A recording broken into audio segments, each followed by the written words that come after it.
As the US-backed government of Nuri al-Maliki loses up to half its territory to jihadist forces, Iraq is entering its biggest crisis in years.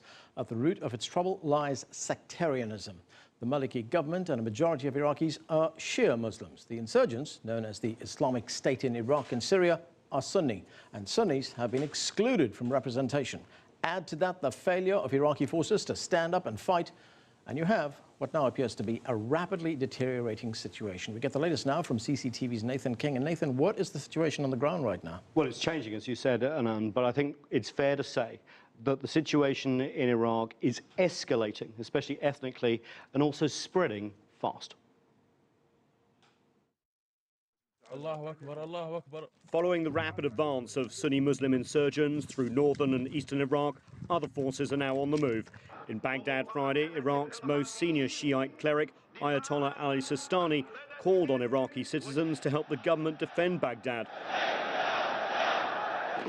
And Iran's elite Republican Guard troops forces are reportedly on the ground in the country, helping the Iraqi government regain control.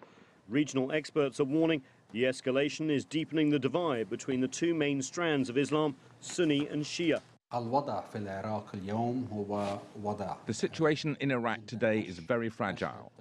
Things are moving toward a civil war with religious and ethnical aspects, and it's transforming the government into a powerless authority. The division threatens to tear Iraq apart, with Shiites dominating the south, Sunni Muslims in the east and parts of the north, and also in the north, Kurdish autonomous forces have moved south into Mosul, and there are fears that the Kurds could take Kirkuk, an oil-rich city which they claim as their historical capital. If the well-armed and well-trained Kurdish forces known as the Peshmerga continue to clash with Sunni Muslim jihadists, then another front could be opened up, further threatening Iraq's territorial integrity. You know, even though it's a complicated conflict, there's a simple question to be answered, and this is Iraqis' sense of nationhood actually stronger than their ethnic and religious divisions right now? And so far, we don't have the answer.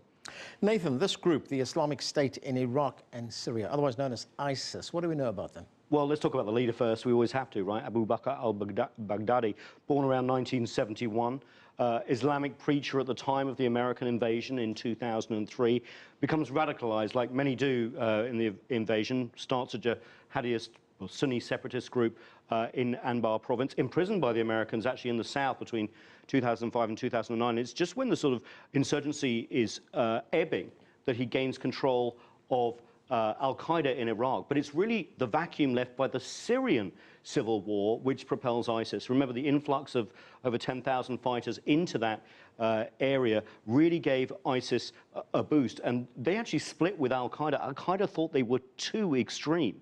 They imposed a strict version of Sharia law in the towns they took over, including crucifixions, mass family killings of political and religious rivals. And so, therefore, there was a split. But they also were able to find a presence in Fallujah and other areas of Anbar province in Iraq, and this is the springboard from which they've sprung.